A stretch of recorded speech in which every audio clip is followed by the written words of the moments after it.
আসসালামু আলাইকুম। 10 মিনিট মাদ্রাসায় আপনাকে স্বাগতম। আমরা সবাই সচ্ছল হতে চাই, সফল হতে চাই।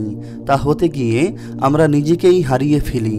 আমাদের উপর অর্পিত দায়িত্ব পালন না করে দুনিয়া অর্জনের মিথ্যা প্রতিযোগিতায় আমরা জীবন শেষ করে দেই।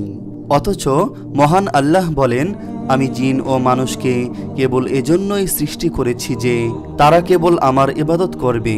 সূরা জারিয়াত আয়াত 56।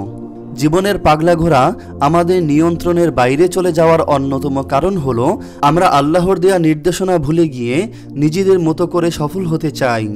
তা করতে গিয়ে বরাবরই শয়তানের জালে আটকা পড়ি, ফলে কাঙ্ক্ষিত লক্ষ্যে পৌঁছতে পারি না। হতাশার মেঘগুলো আমাদের চারপাশ অন্ধকার করে দেয়।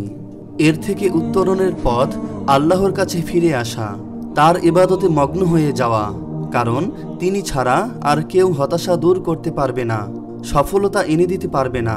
আবু হুরায়রা রাদিয়াল্লাহু তাআলা আনহু থেকে বর্ণিত, রাসূলুল্লাহ সাল্লাল্লাহু আলাইহি ওয়াসাল্লাম বলেছেন, মহাপবিত্র আল্লাহ বলেন, হে আদম সন্তান, আমার ইবাদতে মগ্ন হও। আমি তোমার অন্তরকে ঐশ্বর্যমণ্ডিত করব এবং তোমার দারিদ্র্য দূর করে দিব। তুমি যদি তা না করো তাহলে আমি তোমার অন্তর হতাশা দিয়ে পূর্ণ করব এবং তোমার দারিদ্র্য দূর করব না। ইবনে মাজা হাদিস নং 4107। যারা মহান আল্লাহর হুকুম অমান্য করে দুনিয়াকে প্রাধান্য দেয়, মহান আল্লাহ তাদের প্রতি রহমতের দৃষ্টি দেন না। তাদের আত্মিক শান্তি উদাও হয়ে যায়। তারা ব্যর্থতার সাগরে হাবুডুবু খেতে থাকে এবং ধ্বংস হয়ে যায়। প্রিয় নবী সাল্লাল্লাহু আলাইহি ওয়াসাল্লাম তার উম্মতদের এ ব্যাপারে সতর্ক করেছেন এবং এই মহাবিপদ থেকে উত্তরণের পথ বাতলে দিয়েছেন। আব্দুল্লাহ বিন মাসউদ রাদিয়াল্লাহু তাআলা আনহু থেকে বর্ণিত, তিনি বলেন, আমি নবী করিম সাল্লাল্লাহু আলাইহি ওয়াসাল্লামকে বলতে শুনেছি, যে ব্যক্তি তার সব চিন্তাকে একই চিন্তায় অর্থাৎ আখিরাতের চিন্তায় কেন্দ্রীভূত করেছে, আল্লাহ তার দুনিয়ার চিন্তার জন্য যথেষ্ট। অন্যদিকে যে ব্যক্তি যাবতীয় পার্থিব চিন্তায় নিমগ্ন থাকবে, সে যে কোনো উন্মুক্ত মাঠে ধ্বংস হোক, তাতে আল্লাহর কিছু আসে যায় না। ইবনে মাজা হাদিস নং 257। আমাদের উচিত দুনিয়া অর্জনের পেছনে জীবনটা নষ্ট না করে আল্লাহর সন্তুষ্টি অর্জনের চেষ্টা করা, পরকালকে প্রাধান্য দেওয়া এবং পরকালের প্রস্তুতি গ্রহণ করা।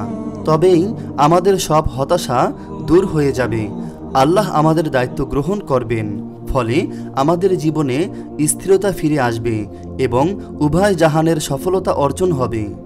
আনাস ইবনে মালিক রাদিয়াল্লাহু তাআলা আনহু থেকে বর্ণিত, তিনি বলেন, রাসূলুল্লাহ সাল্লাল্লাহু আলাইহি ওয়াসাল্লাম বলেছেন, যে ব্যক্তির একমাত্র চিন্তার বিষয় হবে পরকাল, আল্লাহ সেই ব্যক্তির অন্তরকে অভাব মুক্ত করে দেবেন এবং তার যাবতীয় বিচ্ছিন্ন কাজ একত্র করে সুসংযত করে দেবেন।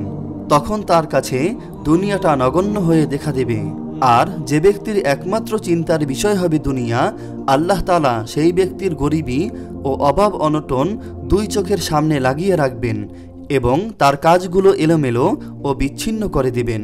তার জন্য যা নির্দিষ্ট রয়েছে দুনিয়ায়, সে এর চেয়ে বেশি পাবে না।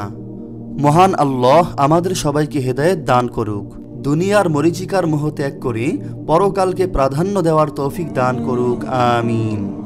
আপনি যদি এরকম ভিডিও আরও পেতে চান তাহলে এই চ্যানেলটি সাবস্ক্রাইব করে পাশে রাখা বেল আইকনটি অন করে দিন। আপনার প্রতি শুভকামনা রেখে আজকের মতো বিদায় নিচ্ছি। আসসালামু আলাইকুম ওয়া রাহমাতুল্লাহি ওয়া বারাকাতুহু।